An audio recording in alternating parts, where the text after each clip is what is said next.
चलो, आज हम लोग इलेक्ट्रिक फ्लक्स पढ़ेंगे। कोई भी फ्लक्स का नाम सुना है पहले? यस। क्या होता है?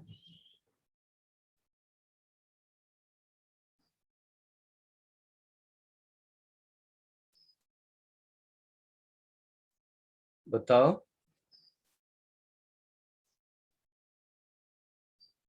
सुना तो था, अभी याद नहीं। हाँ क्या, ठीक है।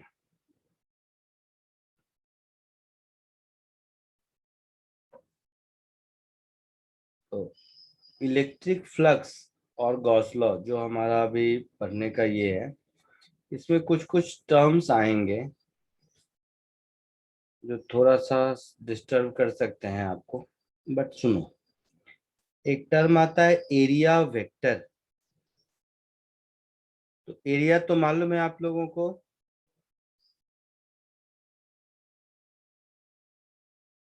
एरिया वर्ड तो सबको पता है, पता है ना? यस। तो एरिया वेक्टर कोई नई चीज नहीं है। फिजिक्स में कुछ कॉन्सेप्ट को स्पेसिफाई करने के लिए हम लोगों को area as a vector quantity लेना पड़ता है। जैसे रोटेट कर सकते हैं? नहीं, तो दूसरा डायग्राम खुद से बनाते हैं। तो मेरा जैसे ये डायग्राम ले लो, इसमें मजा नहीं आएगा, ड्रॉ कर देता हूँ। सपोज ये एक एरिया है।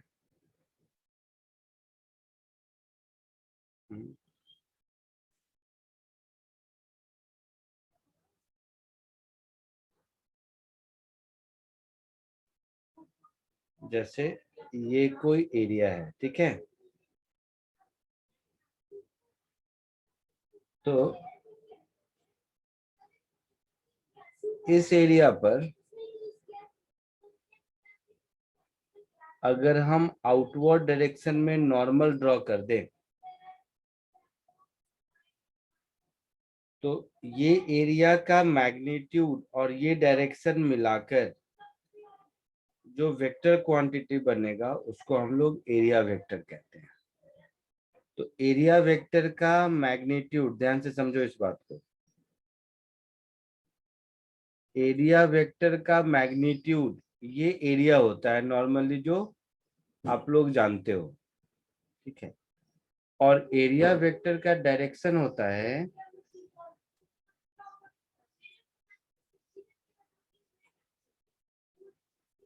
उसको बोलते हैं आउटवर्ड नॉर्मल।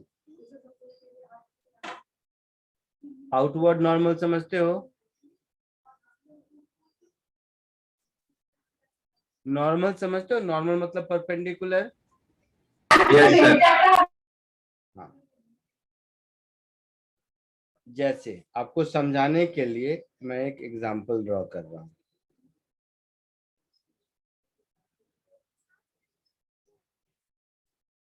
सब लोग देखिएगा, समझिएगा इस बात को जरा सा। आप लोगों के लिए फंडामेंटल ये जरूरी है मेडिकल बैच के लिए, क्योंकि आप लोगों को इसके कैलकुलेशन के बड़े बड़े क्वेश्चन नहीं पूछे जाएंगे, टेक्निकली छोटे छोटे क्वेश्चन पूछे जाएंगे।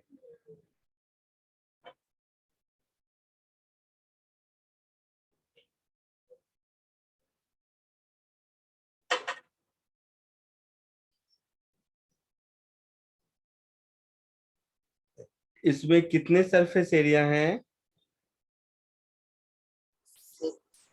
6 सरफेस एरिया है।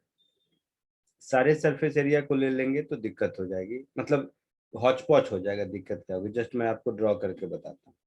सपोज ये ऊपर का टॉप मोस्ट एरिया है ना। तो इसका एरिया वेक्टर होगा आउटवर्ड नॉर्मल, मतलब इस पर परपेंडिकुलर और बाहर की ओर, ठीक है। एक और ले लेता हूं, मान लो इधर वाला साइड, इसको ब्लू कर देते हैं, ये वाला साइड का सरफेस एरिया है। तो इसका एरिया वेक्टर होगा आउटवर्ड नॉर्मल मतलब इधर की ओर। तो नॉर्मल मतलब परपेंडिकुलर, ये समझ आ रहा है। Yes sir. और आउटवर्ड मतलब अंदर से बाहर की ओर। समझ रहे हो आउटवर्ड नॉर्मल का मीनिंग? आउटवर्ड नॉर्मल का मीनिंग समझ आया? यस।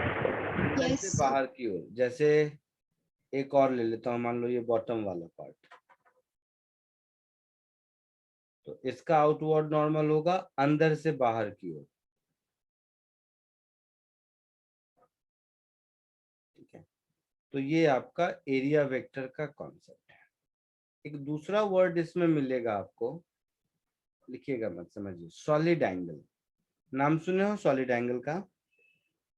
मैंने, अगर जो लोग शुरू से पढ़ रहे हो, शायद वेक्टर वेक्टर के पहले लेक्चर में मैंने बताया होगा, या बेसिक मैथ के पहले लेक्चर में सॉलिड एंगल नाम का एक वर्ड सर हाँ, वो कोन का हो सर। कौन का एग्जाम्पल देके बताया होगा, हो सकता है याद है? नहीं याद, कोई बात नहीं।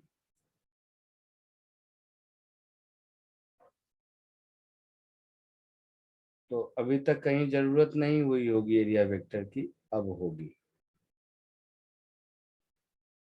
जैसे ये एक स्फीयर है,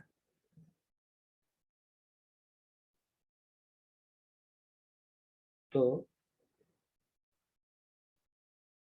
ये इस स्फीयर का सेंटर होगा, होगा ना? ये इस स्फेरिकल सरफेस का सेंटर होगा। Yes sir. अब देखो, ध्यान से समझो, बहुत जरूरी है समझना। ये वाला जो पोर्शन है एरिया का, ये वाला, इसके ऊपर जो आइसक्रीम का टॉपिंग होता है, ये एरिया, पाई आर स्क्वायर वाला एरिया नहीं, उसके ऊपर का टॉपिंग का सरफेस एरिया दिख रहा है? Yes sir. समझ पा रहे हो मैं क्या कह रहा हूँ? Yes sir. तो ये जो उसके टॉप सरफेस का सरफेस एरिया है, कैंसिल क्यों नहीं हो रहा? कैंसिल कर देता हूं। तो ये जो इसके टॉप सरफेस का सरफेस एरिया है, मैं एक बार फिर कह रहा हूँ, ये सरफेस एरिया कोन का बेस पाई आर स्क्वायर के जैसा नहीं है। ठीक है, ये कोन के पाई आर स्क्वायर का बेस नहीं है। ठीक है, ये सरफेस एरिया है। इन दोनों में फर्क समझ आ रहा है कि वो पाई आर स्क्वायर नहीं होगा? Yes sir. तो ये जो सरफेस एरिया है, अगर ए मान लो, और ये इसका रेडियस है आर, तो ये जो थ्री डायमेंशनल एंगल होगा, इस थ्री डायमेंशनल एंगल को हम लोग सॉलिड एंगल कहते हैं। So solid angle of any surface area is surface area, that is area vector होता है upon r square. So magnitude of area vector upon r square. Clear है?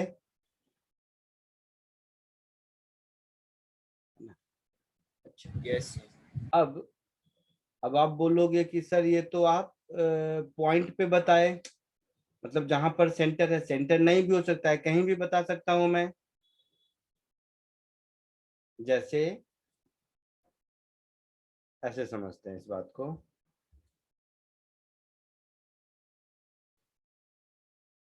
इस बात को मैं ऐसे समझता हूं कि मान लीजिए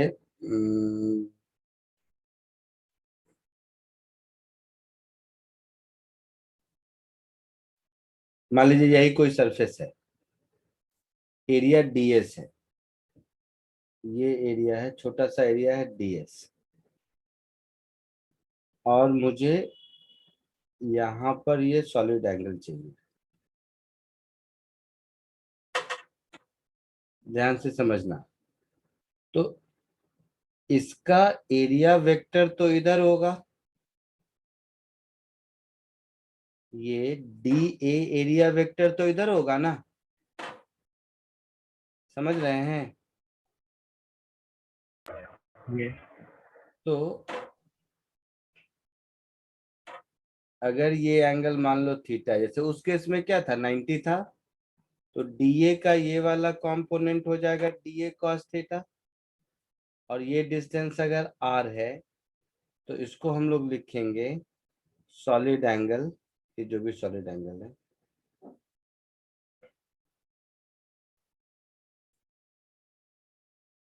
is equal to d a cos theta upon r square.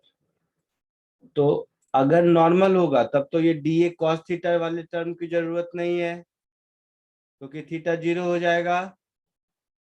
और जब नॉर्मल नहीं होगा तो इसको हम लोग इसका एरिया वेक्टर का कंपोनेंट जो आर के एलोंग है, तो इसको हम लोग सॉलिड एंगल कहते हैं। एक पॉइंट के अराउंड सॉलिड एंगल 4 पाई होता है।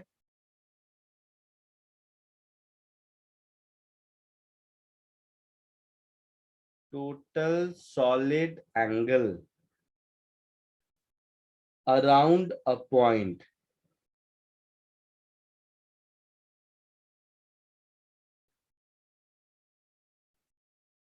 ये 4 पाई होता है। जैसे प्लेन एंगल किसी भी पॉइंट के अराउंड 360 ही होता है। तुम स्क्वायर बना लो, क्यूब बना लो, आई मीन सर्कल बना लो, कुछ भी बना लो, हेक्सागन बना लो, पेंटागन बना लो, एक पॉइंट के अराउंड क्लोज्ड लाइन जो एरिया बनाएगा वो टोटल 2 पाई 360 डिग्री ही होगा ना बेटा। Yes, sir. समझ रहे हो मैं क्या कह रहा हूँ? ठीक वैसे ही इररेस्पेक्टिव ऑफ शेप, चाहे ट्रायंगल हो या रेक्टेंगल हो या हेक्सागन हो या पेंटागन हो, कुछ भी हो, सेंटर पर सारे साइड जो एंगल बनाएंगे उसका सम तो 360 ही आएगा। Yes, sir. मैं रैंडमली कुछ भी ड्रॉ कर दूं, कितने भी लाइन से कोई भी पॉलीगन ड्रॉ कर लूं, जो टोटल एंगल सेंटर पर आएगा वो तो 2 पाई ही आएगा ना। बोलिए। Yes, sir. ठीक वैसे ही कैसा भी शेप साइज हो, रैंडम कैसा भी शेप साइज हो, सरफेस एरिया किसी भी शेप साइज का हो, स्फेयर हो, टेढ़ा मेढ़ा कुछ भी, total solid angle around a point 4 पाई ही होगा। क्लियर है? सर इसका कोई ऐसा ड्राइंग मतलब एग्जांपल बना के दिखा सकते हो क्या? हाँ, बना के दिखा सकता हूं मैं। जैसे क्लोज्ड लाइन मिला के एरिया बनता है, क्लोज्ड लाइन से एरिया बनता है, Yes, sir. Triangle, rectangle, pentagon, hexagon कुछ भी। अगर 10-15 लाइन किसी भी लाइन को क्लोज कर दो तो अंदर में एरिया होगा। वैसे ही क्लोज्ड एरिया से वॉल्यूम बनता है। Yes, sir. तो ये क्लोज्ड एरिया है, ये कोई पॉइंट है, तो इस पॉइंट पर सारे क्लोज्ड एरिया का सॉलिड एंगल अगर हम देखेंगे, ऐसा जैसे इतने पोर्शन का देखा मान लो, तो इसका सॉलिड एंगल, इसका एरिया वेक्टर इधर हो गया डी ए, ये हो गया इसका सॉलिड एंगल डी सिग्मा। तो ये जो समेशन ऑफ डी सिग्मा होगा ये हमेशा 4 पाई होगा, मैं ये कह रहा हूं। ऐसा ऐसा बहुत होगा, सबके सॉलिड एंगल का सम करते जाएंगे तो ये हमें 4 पाई मिलेगा। जैसे अगर कंप्लीट यूनिफॉर्म होता तो स्फेयर बनता, Yes, Yes, sir. स्फेयर का सरफेस एरिया देखो 4 पाई आर स्क्वायर होता है, yes, sir. तो उसमें हर जगह से डिस्टेंस आर है। तो ये जो फॉर्मूला है आपका solid angle is equal to area upon r square, इसमें सॉलिड एंगल अगर आप 4 पाई करोगे और आर सबका कांस्टेंट हो गया, तब जो स्फेयर बना उसका surface area 4 pi r square होगा।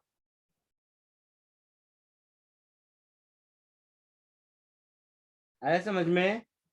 Yes, sir. Yes. ठीक वैसे ही कैसा भी शेप साइज हो, सॉलिड एंगल का sum inside closed volume is always 4 pi. Plane angle का sum inside close line is always 2 pi. Clear है?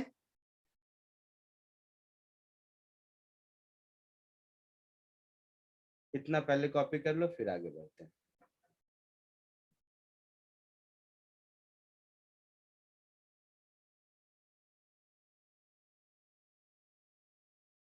इलेक्ट्रिक फ्लक्स पे अभी नहीं पहुंचे हैं, अब पहुंचेंगे, इसको कॉपी कर लो पहले।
लिख लिया सबने? यस। आगे बढ़ूं? Yes sir.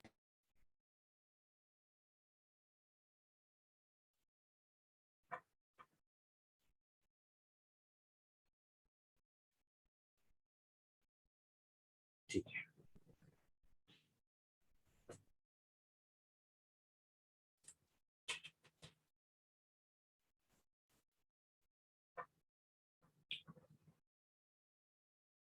अब इलेक्ट्रिक फ्लक्स किसको कहते हैं?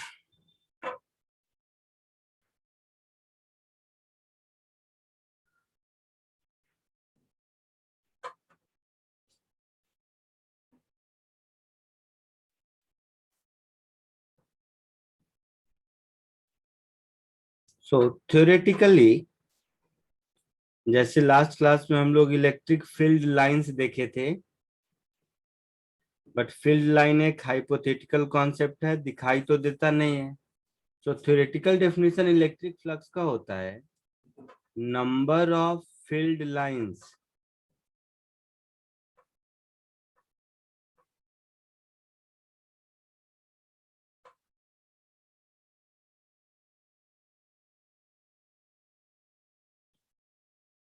passing through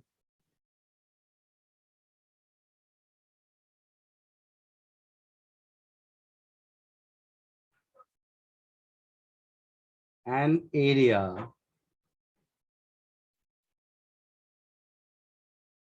perpendicularly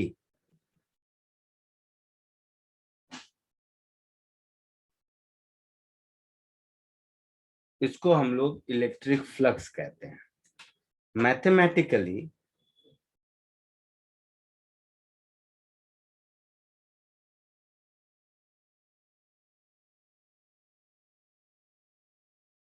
electric flux is equal to electric field into area vector dot, मतलब दोनों के बीच का डॉट प्रोडक्ट है। जैसे ऐसे समझिए,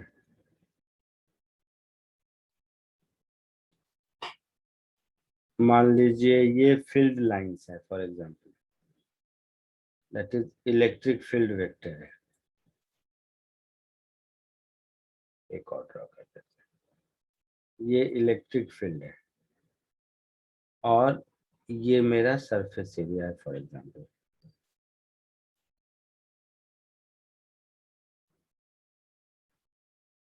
तो इस केस में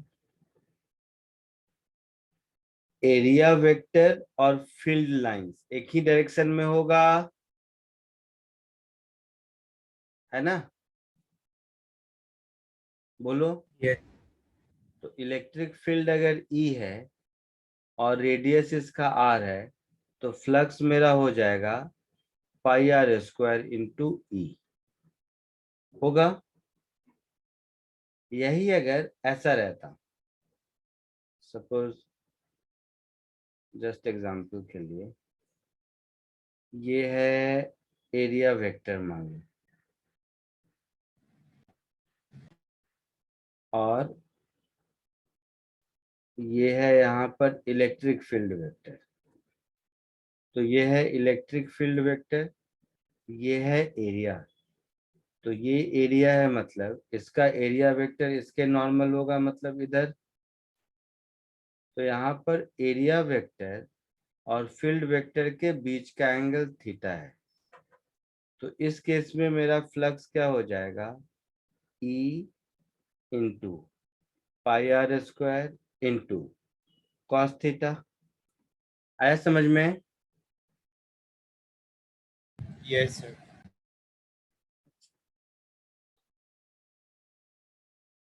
कुछ चीजें समझो एक और, जस्ट एग्जांपल के थ्रू। ये और एक और, जस्ट दो ही ड्रॉ किया मैंने। तो ये मेरा फील्ड लाइंस है। लिखना मत, यहाँ समझना है थोड़ा। एक बार समझ लिए तो हमेशा के लिए लाइफ आसान हो जाएगी। सपोज ये एक क्लोज्ड सरफेस है,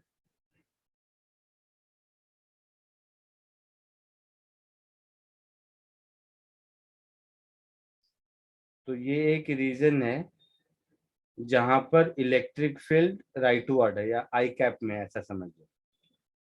और ये एक क्लोज्ड वॉल्यूम है, और ये एक क्लोज्ड वॉल्यूम है। बेटा इसको हैंग बहुत हो रहा है।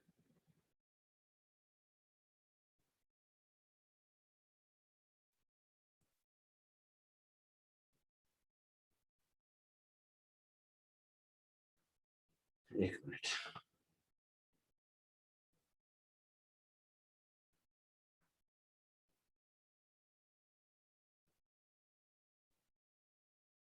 सब लोग सुनेगा, कोई नहीं बोलेगा।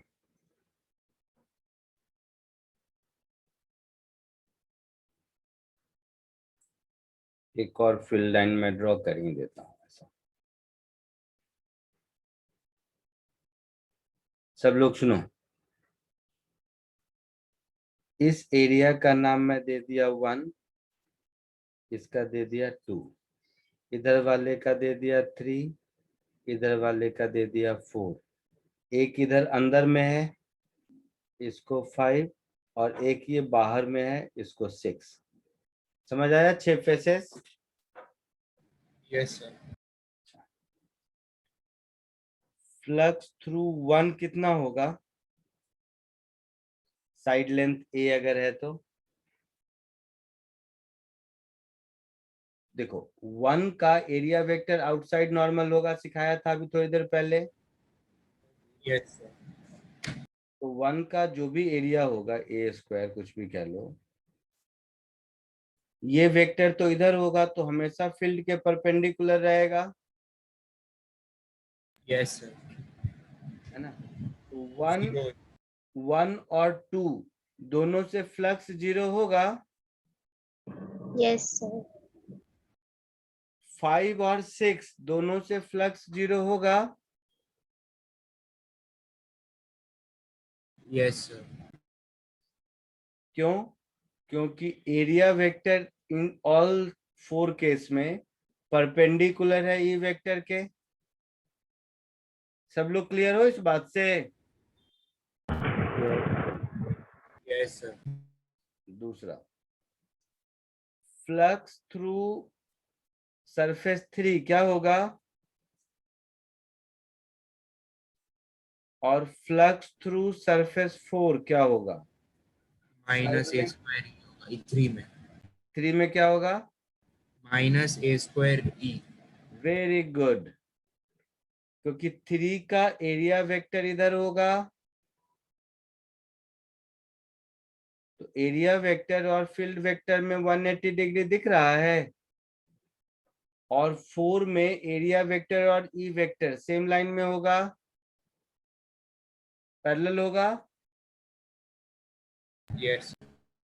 तो 3 में फ्लक्स हो जाएगा minus E into area A square, और 4 में हो जाएगा plus E into area A square. Minus क्यों हुआ? क्योंकि एंगल थीटा 180 डिग्री है। इसमें प्लस क्यों हुआ? क्योंकि एंगल थीटा 0 है। कोई डाउट?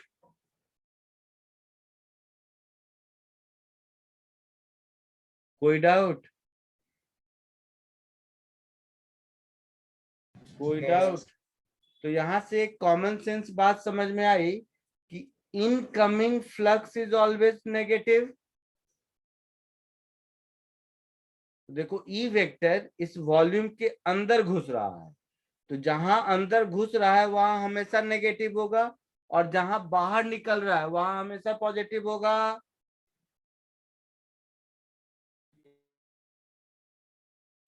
है ना? Yes sir. So outgoing flux positive होगा। कोई डाउट यहां तक? एक और ऑब्जर्वेशन देखो, अगर फील्ड यूनिफॉर्म है तब तो हमेशा incoming is equal to outgoing होगा, है ना।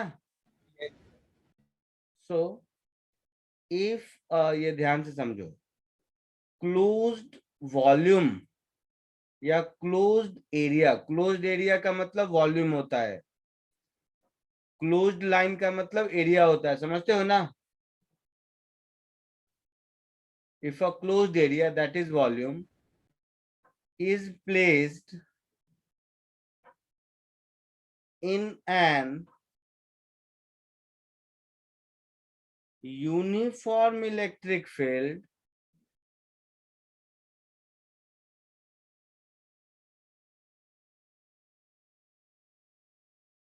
then total flux through it is always zero. सब फ्लक्स को ऐड करोगे तो जीरो ही होगा ना। Yes sir.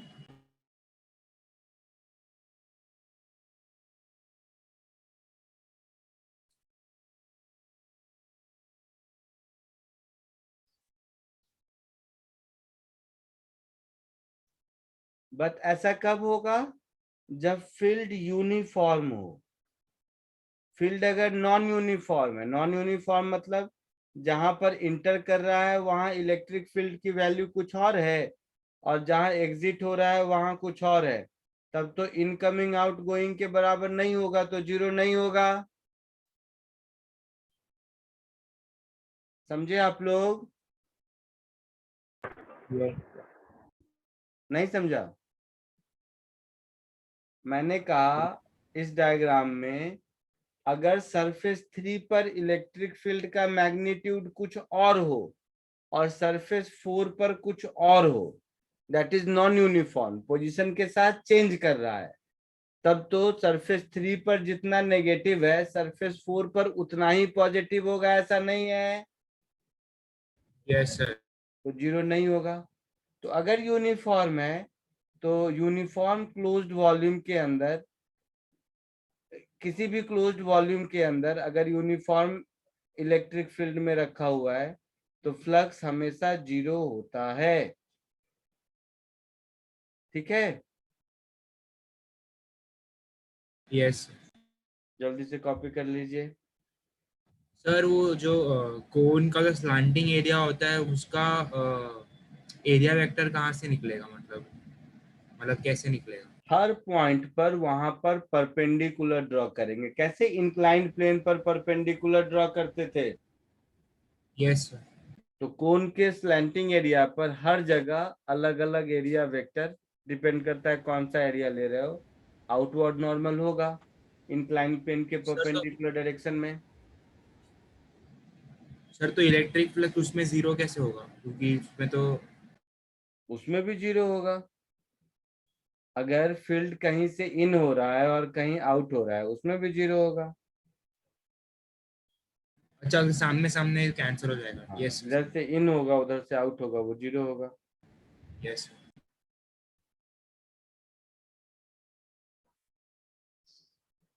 आया समझ में? दिख रहा है और छोटा करूं? चलो नोट से पहले तक कर लो कम से कम, उसके बाद करेंगे।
Done sir.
हो गया? Yes sir. आगे बढ़ूं? Yes sir. सर लेकिन सपोज के ये इनकमिंग एरिया अलग होता और आउटगोइंग एरिया अलग होता तो फिर फ्लक्स जीरो कैसे होता? तो भी जीरो होगा, तो भी जीरो होगा। कोई रैंडम एरिया बना के देखो। इलेक्ट्रिक फील्ड यूनिफॉर्म होना चाहिए केवल। इलेक्ट्रिक फील्ड यूनिफॉर्म होगा और एरिया कैसा भी क्लोज्ड हो हमेशा जीरो होगा। डायग्राम जो तुम सोच रहे हो बोल रहे हो ना, एक बार ड्रॉ करके देखो, फिर तुम्हें धीरे धीरे आइडिया लगेगा इस बात का। एक और देखो, एक और काम की चीज देखो, तो मैं धीरे धीरे आइडिया लगाता हूँ।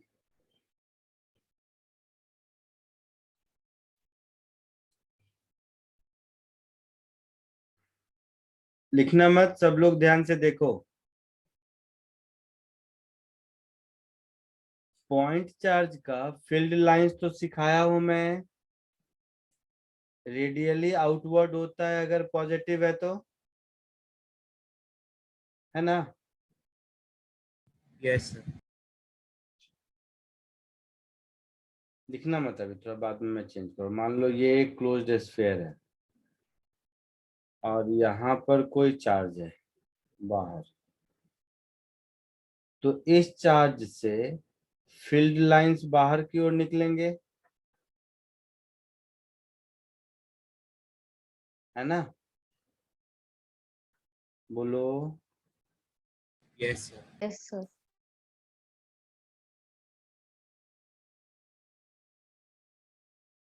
ऐसे ही एग्जांपल बना रहा हूं मैं। इधर भी होगा फील्ड लाइंस, मुझे जरूरत नहीं है इसीलिए मैं केवल इतना ही ड्रॉ किया। पॉइंट चार्ज तो चारों ओर फील्ड लाइंस होगा। अब अगर कोई पूछे इससे फ्लक्स कितना है, तो देखो ये फील्ड लाइन तो बाहर निकल रहा है तो कोई मतलब नहीं। सब ध्यान से समझेगा, ये यहाँ पर इन कर रहा है, यहाँ पर आउट कर रहा है ना? Yes sir. अच्छा, अब सोचो या इसका डिस्टेंस तो पॉइंट चार्ज से कुछ और है और इसका कुछ और है।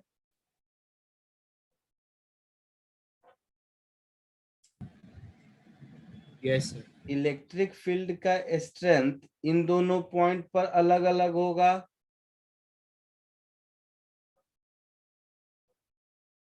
होगा। Yes sir. तो यहाँ का इनकमिंग और यहाँ का आउटगोइंग इक्वल होगा कि नहीं? No sir. क्योंकि लग रहा है कि यहाँ का स्ट्रेंथ तो कुछ और है, यहाँ का स्ट्रेंथ कुछ और है, बट जीरो होगा। क्योंकि ऐसे सोचो, यहाँ पर फील्ड ज्यादा है, यहाँ पर फील्ड ज्यादा है तो कम एरिया में है, यहाँ पर फील्ड कम है तो ज्यादा एरिया में है। स्पेसिंग देख रहे हो दोनों लाइन के बीच में? Yes, sir. समझे कि नहीं? सर ये नॉन यूनिफॉर्म है। हाँ, ये नॉन यूनिफॉर्म है, पॉइंट चार्ज का फील्ड है।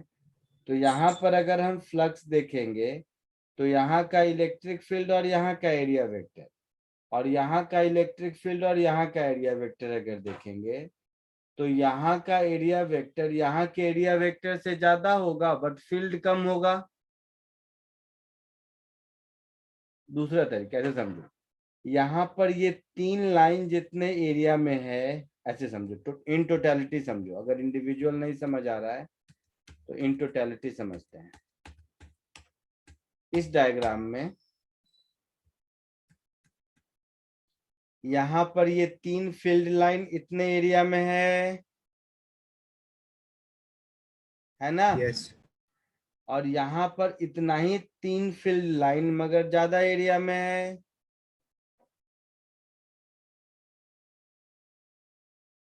तो इलेक्ट्रिक फील्ड की वैल्यू अगर मैं 1 बोलूं और इसको 2 बोलूं, तो इलेक्ट्रिक फील्ड एट 1 का स्ट्रेंथ डेफिनेटली ज्यादा है इलेक्ट्रिक फील्ड एट 2 के स्ट्रेंथ से, है ना? बोलना भाई। Yes sir. But area vector 1 का स्ट्रेंथ एरिया वेक्टर 2 के स्ट्रेंथ से कम है ना? Yes, तो sir. फ्लक्स क्या इन दोनों का प्रोडक्ट होता है? तो पॉइंट सरफेस एरिया 1 जो मैंने कहा है वहां पर फ्लक्स इनकमिंग है, मतलब नेगेटिव होगा।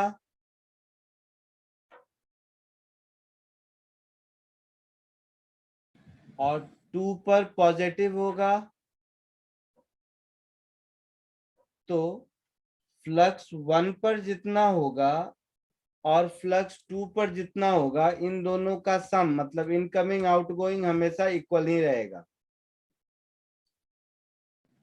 क्योंकि ऐसे समझो, नहीं तो लिटरली कि फ्लक्स क्या होता है, number of field line passing through perpendicularly, ऐसा कुछ होता है।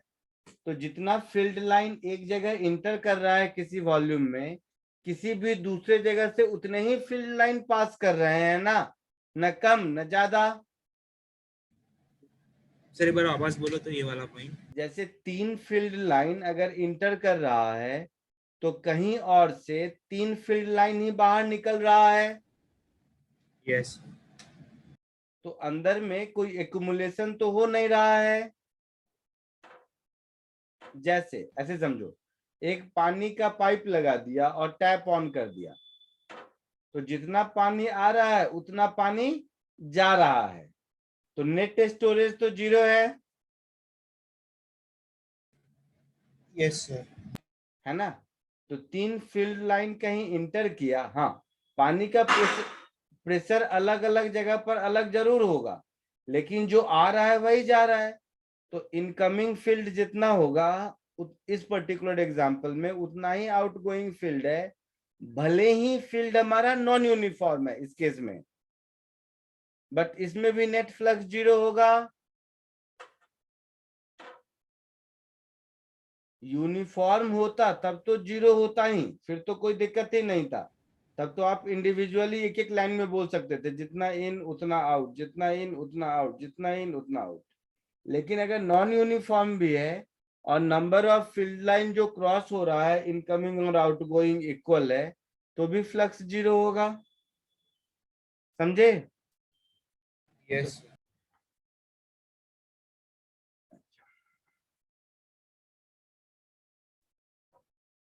एक और समझो काम की बात।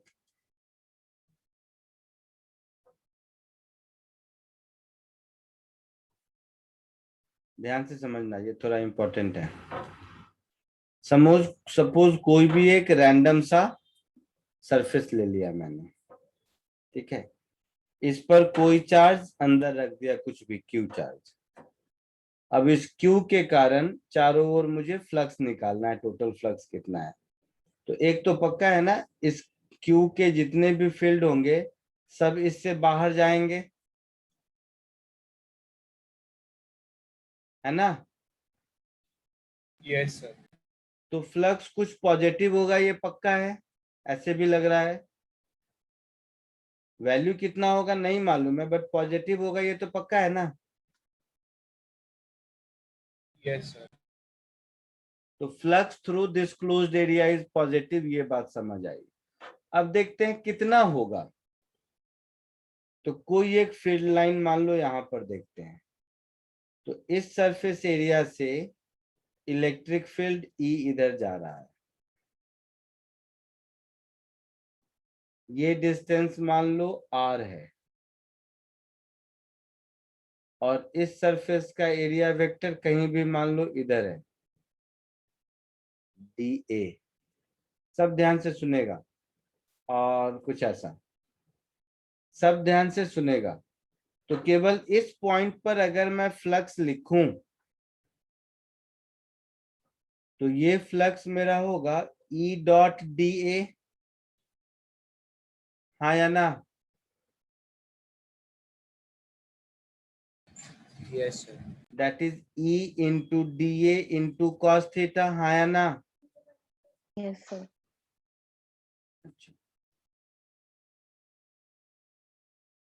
पॉइंट चार्ज के कारण आर डिस्टेंस दूर, ये डिस्टेंस तो आर है।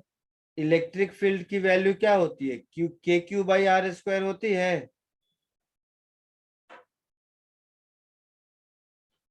K into q upon r square into d a cos theta, ऐसा होगा। बोलो। यस। तो इसको मैं ऐसे लिख सकता हूं। तो बाकी जितने भी पोजीशंस हैं, सब ध्यान से सुनेगा, बाकी जितने भी पोजीशंस हैं सब पर आर अलग अलग है ना? Yes sir. तो सब पर आर थीटा ये सब अलग अलग होगा। तो मैं जब टोटल फ्लक्स की बात करूंगा तो ऐसा कह सकता हूं, Q upon 4 pi epsilon not integral, या समेशन बोल तो ज्यादा अच्छा है, दोनों एक ही बात है वैसे।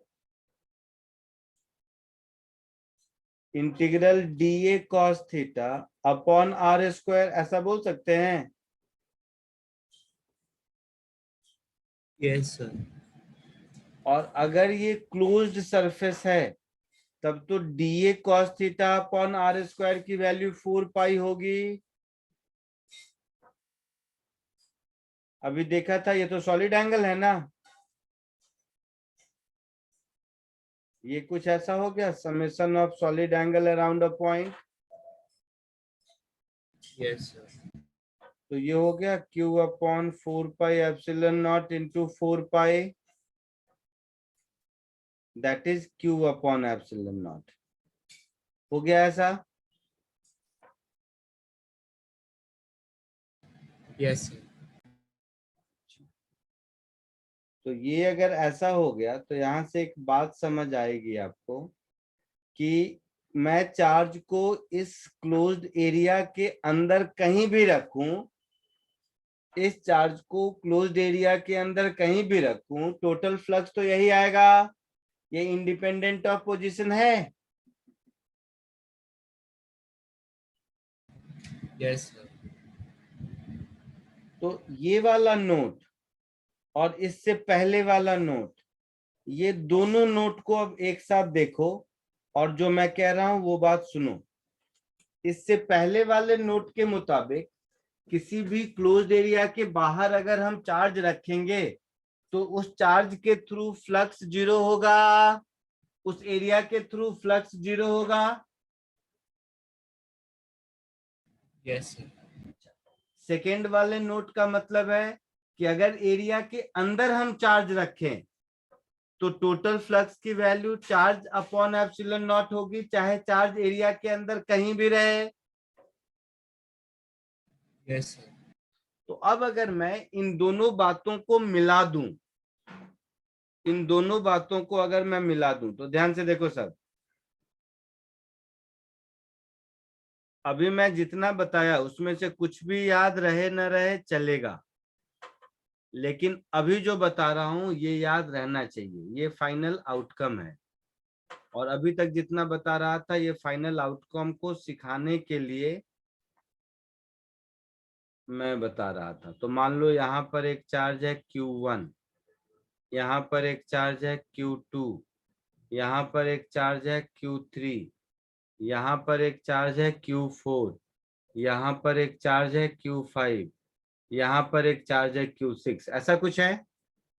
इस कुछ चार्ज इसके अंदर है और कुछ चार्ज इसके बाहर है ना। तो इस एरिया के थ्रू टोटल फ्लक्स क्या होगा, Q1 upon epsilon not plus Q2 upon epsilon not plus Q3 upon epsilon not, Q5 का जीरो और बाकी सब का जीरो। क्योंकि बाकी चार्ज के लिए जहां इंटर करेगा तो कहीं से एग्जिट भी करेगा। यस। तो फाइनली एक रूल आ गया कि total flux inside a volume is always equal to charge enclosed upon epsilon naught. ये एक रूल है जो आपको याद रखना है और इसी रूल का नाम है गॉस लॉ। और ये हो गया आपका गॉस लॉ का प्रूफ टाइप का, समझ लो। सर ये एप्सिलॉन नॉट क्या होता है?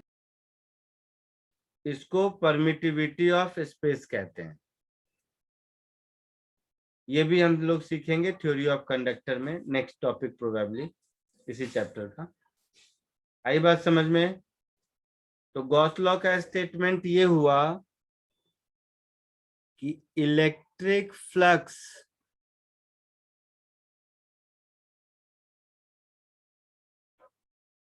through any closed surface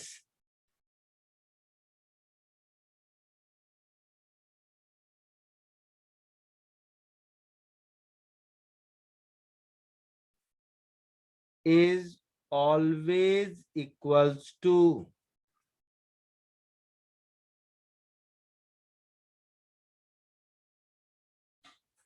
one upon epsilon naught times charge enclosed within it.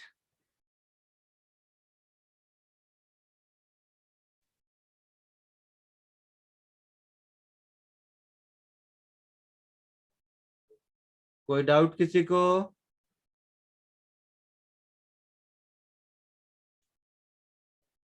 बोलिए। No sir. इसको कॉपी कर लीजिए, बहुत ज्यादा छोटा हो गया।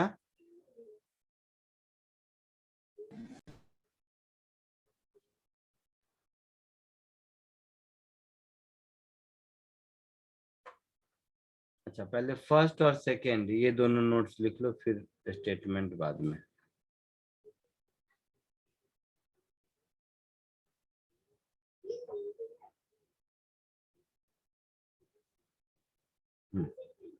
इतना पहले इंटर कर लो।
हो गया, आगे बढ़ूं? हाँ सर, थोड़ा नीचे।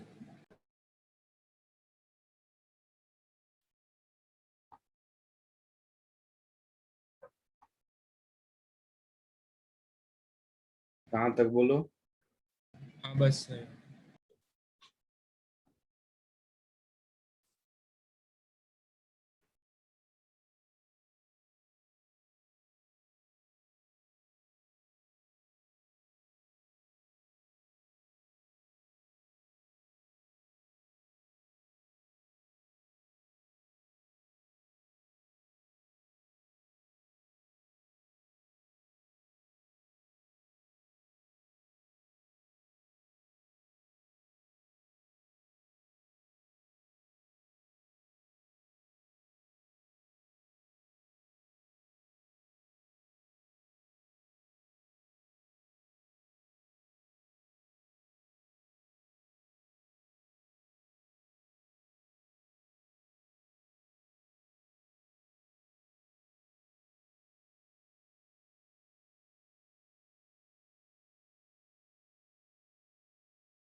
सर वो सॉलिड एंगल का सिंबल क्या है, वो ओमेगा है क्या?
हो गया? हाँ सर, वो स्टेटमेंट खाली थोड़ा। जल्दी।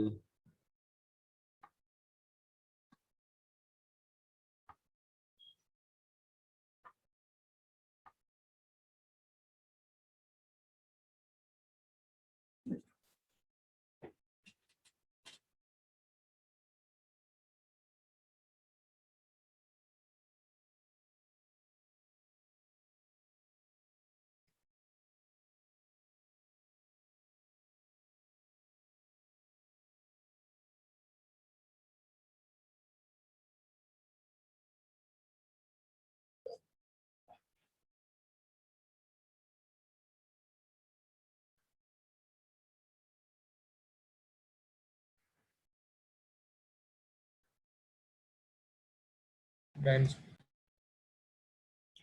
ठीक।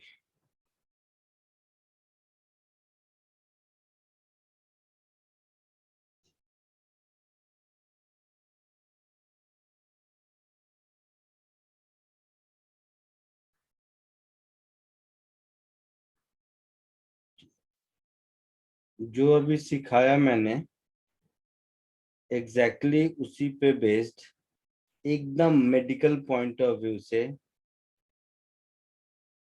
ऑब्जेक्टिव क्वेश्चन, बहुत सारे क्वेश्चन का आंसर ओरली बता सकते हो।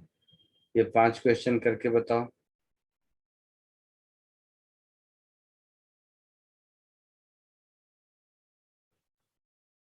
दिख रहा है आप लोगों को?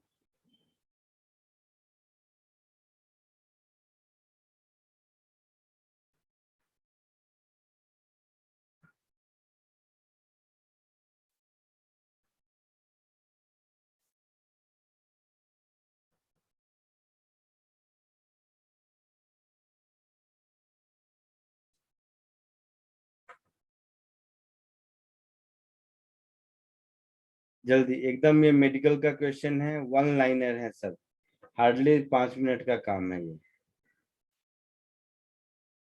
कोशिश कीजिए।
बोलो, आया आंसर?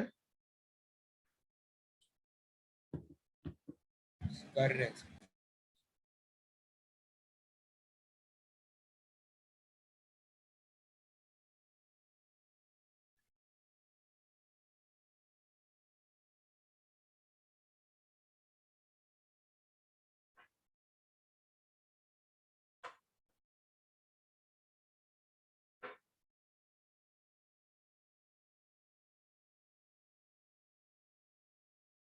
फर्स्ट का आंसर तो 0 होगा, यस सर। उसमें तो कुछ करने की जरूरत भी नहीं है। क्यों 0 होगा? क्लोज्ड और यूनिफॉर्म है फील्ड तो। पर मार डालूंगा मैं। क्लोज्ड और यूनिफॉर्म तो है ही, लेकिन टोटल फ्लक्स थोड़ा ना बोला है। I mean flux from the surface बोला है। सो तुम लोग, मारूंगा मैं तुम लोगों को, तुम लोग ध्यान नहीं दे रहे हो, फिर गुस्सा दिलाते हो, गुस्सा।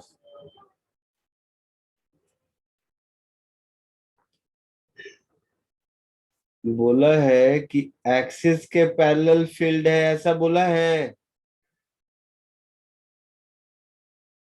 क्वेश्चन में देखो, एक्सिस के पैरेलल फील्ड है ऐसा बोला है। Yes, sir. तो ये अगर मेरा इलेक्ट्रिक फील्ड है तो समझो, फिर से मैं कह रहा हूं, इस पर फ्लक्स नेगेटिव पूछा नहीं है, फिर भी मैं बताता हूँ, -E/πr² होगा। बोलना। Yes, sir. Yes sir. Surface पर flux E/πr², but curved surface का एरिया वेक्टर तो हमेशा E के परपेंडिकुलर ही रहेगा ना। Yes, sir. तो फ्लक्स थ्रू सरफेस तो 0 ही होगा ना। Yes sir. आया समझ में? Yes sir. तो यहाँ 0 होने का रीजन है कि सरफेस का area vector is perpendicular to field. केवल यहाँ का पूछता तो E/πr² माइनस के साथ, केवल यहाँ का पूछता तो +E/πr²। सरफेस का पूछा है तो 0। ठीक है, सेकेंड हुआ।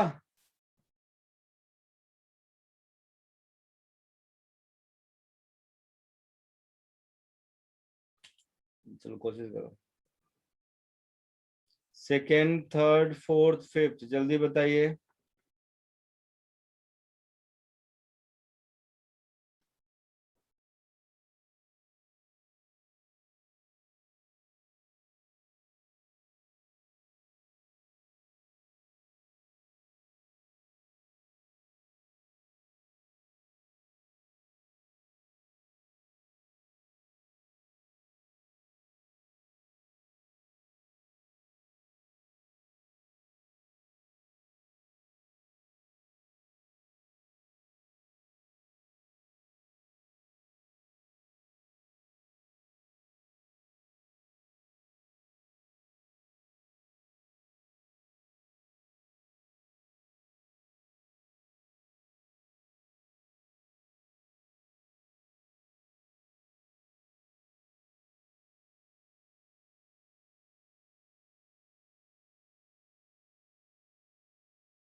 आया आंसर सेकंड का? बोलो। मैं तुम्हें कुछ नहीं बोलता, but the volume charge density as a function of distance x from one face side of unit cube is varying ऐसा वैसा। तो टोटल फ्लक्स क्या होगा? Charge enclosed upon epsilon not.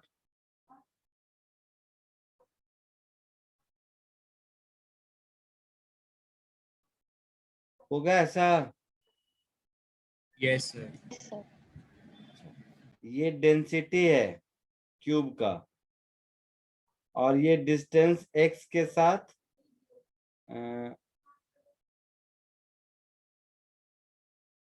Unit cube है, मतलब 1 मीटर लेंथ का है। समझा कुछ? Yes sir. तो टोटल चार्ज कितना होगा? इसका एरिया अगर हम लेंगे, ये डिस्टेंस है, तो ये चार्ज पर यूनिट लेंथ होगा, और उसको 1 मीटर स्क्वायर से मल्टीप्लाई कर देंगे तो क्यूब इनक्लोज हो जाएगा। समझा कुछ ही नहीं? सर वापस बता सकते हैं, नहीं समझ आया। इसका एरिया अंडर कर्व ये क्या रिप्रेजेंट करेगा, पहले मुझे ये बताइए।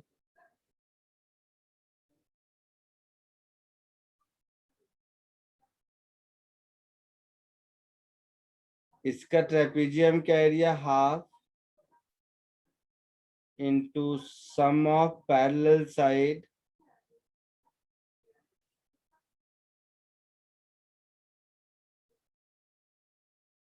multiplied with distance between them, that is rho naught। तो डेंसिटी y एक्सिस पर और डिस्टेंस x एक्सिस पर, तो डेंसिटी इंटू डिस्टेंस मिलाएंगे तो ये charge per unit surface area होगा।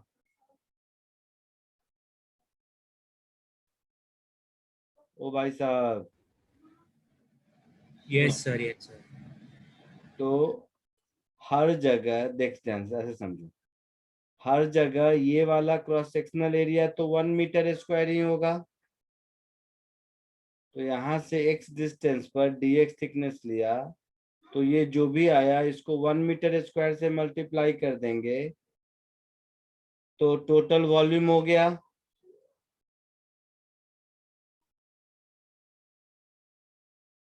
है ना? यस। अच्छा, तो ये हो गया 1 upon epsilon naught into 1/2, 1 plus 1/2 3/2 into rho naught. Rho naught का वैल्यू दिया हुआ है,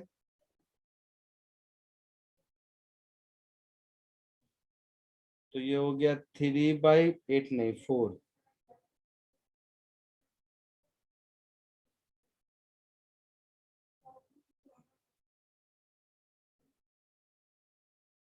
three by four epsilon naught into rho not. अब वैल्यू पुट कर दो। 3 एप्सिलॉन नॉट है 8.85 10⁻⁻12 अपॉन 4। एप्सिलॉन नॉट की वैल्यू भी यही होती है ना? सो 3/4 आंसर। समझा कुछ? सर ये इंटू 1 स्क्वायर मीटर स्क्वायर वो वाला पार्ट समझना। मारूंगा ना। देख इधर, ये क्यूब में यहाँ से x डिस्टेंस पर dx x डिस्टेंस ले लिया, तो यहाँ पर जो क्रॉस सेक्शनल एरिया होगा ये 1 मीटर स्क्वायर का होगा, है ना? हाँ। तो x डिस्टेंस पर डेंसिटी का ग्राफ ये दिया हुआ है।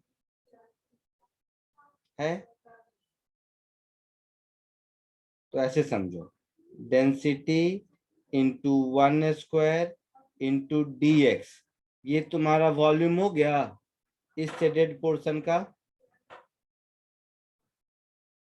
ये इस एक प्लेट का वॉल्यूम इतना हुआ। Yes sir.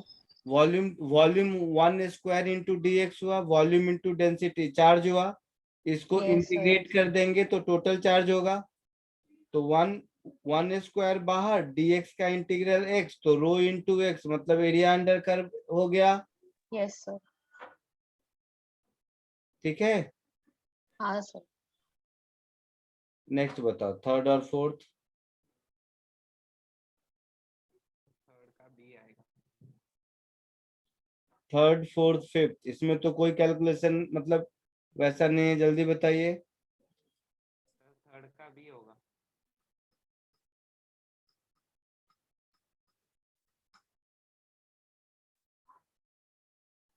बी नहीं होगा,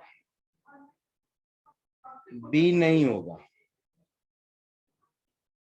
तुम्हें लग रहा होगा कि हेमिस्फीयर का सरफेस एरिया 2 πr² है, तो उसको ई से मल्टीप्लाई कर दिया, यही लग रहा है ना? बोलो। Yes, sir. तो वैसा तो तब होता, ध्यान से सुनो सर, वैसा तब होता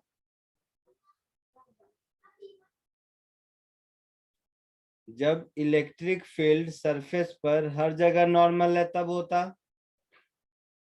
नॉर्मल तो है ना, इलेक्ट्रिक फील्ड तो आपका ऐसा है, समझ रहे हो? Yes sir. तो इलेक्ट्रिक फील्ड अगर हर जगह नॉर्मल होता तो हम बोल देते ई इंटू 2 πr²।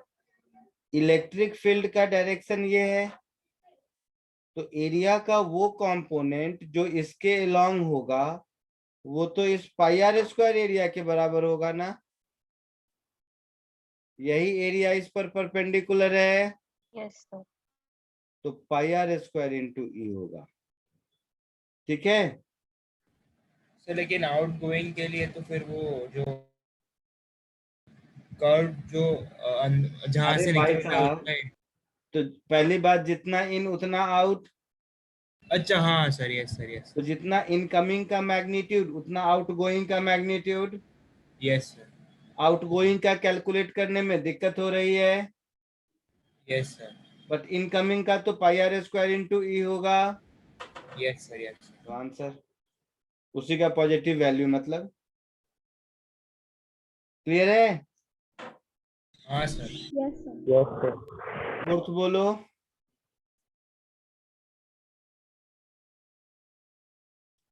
डाइपोल में टोटल चार्ज इनक्लोज तो जीरो ही होगा, जितना प्लस उतना माइनस।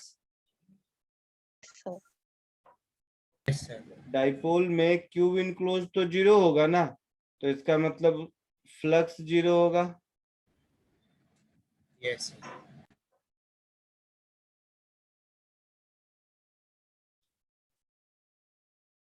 फिफ्थ बताइए।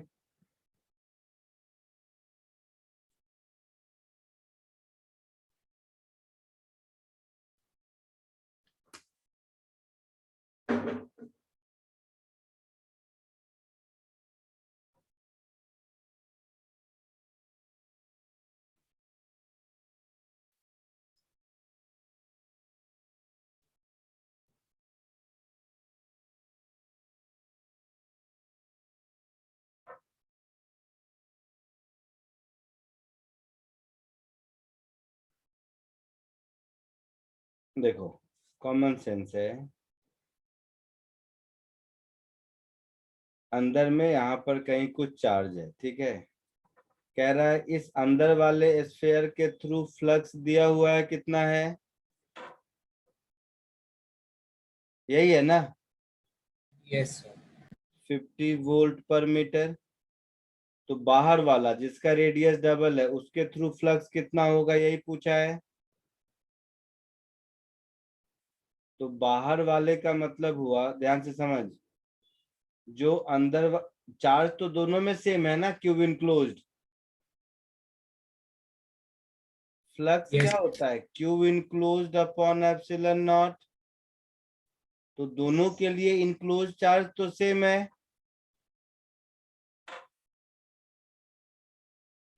तो दोनों के लिए फ्लक्स सेम होगा, तो 50 वोल्ट मीटर होगा इसका भी आंसर। Yes, sir. समझ आया? दोनों क्या, कोई भी रैंडम मैं इसके आगे और भी कर दूं, इससे भी फ्लक्स उतना ही होगा। क्योंकि अंदर में चार्ज तीनों ही केस के लिए सेम है, इसके लिए भी उतना ही होगा। फ्लक्स का डिस्टेंस से लेना देना नहीं है, हमने देखा था गॉस लॉ में। Yes sir. क्लियर है? तो ये सब क्या है कि छोटे छोटे वन लाइनर ट्रिकी क्वेश्चन है, जिसके लिए आपका फंडामेंटल कॉन्सेप्ट जानना जरूरी है। इसमें कोई बहुत बड़ा वाला कैलकुलेशन आपसे नहीं पूछेगा, ठीक है? तो सारे क्वेश्चन लॉजिकली आप लोग लिख लीजिए, आंसर जो मैंने बताया। बाकी नेक्स्ट लेक्चर में मिलते हैं। सर आप फर्स्ट क्वेश्चन का रीजन एक बार फिर से बता सकते हैं एकदम बिल्कुल क्लियरली? बता सकते हैं। फर्स्ट क्वेश्चन में क्या था कि electric field is parallel to axis, है ना? तो ये सिलेंडर है, ये इसका एक्सिस है। तो कर्व्ड सरफेस एरिया का कहीं भी एरिया वेक्टर लेंगे तो वो इस इलेक्ट्रिक फील्ड के परपेंडिकुलर ही होगा ना, चाहे Yes, इधर sir. लूं या इधर लूं या इधर लूं। तो ई वेक्टर और ए वेक्टर परपेंडिकुलर है, इसीलिए कर्व्ड सरफेस के थ्रू नेट फोर्स 0 होगा, नेट फ्लक्स 0 होगा। Okay sir, yes sir. ठीक है, हाँ चलिए सर। भाई कॉपी कर लीजिए जो लोग कर रहे हैं, और जब हो जाए तो आप लोग जा सकते हैं।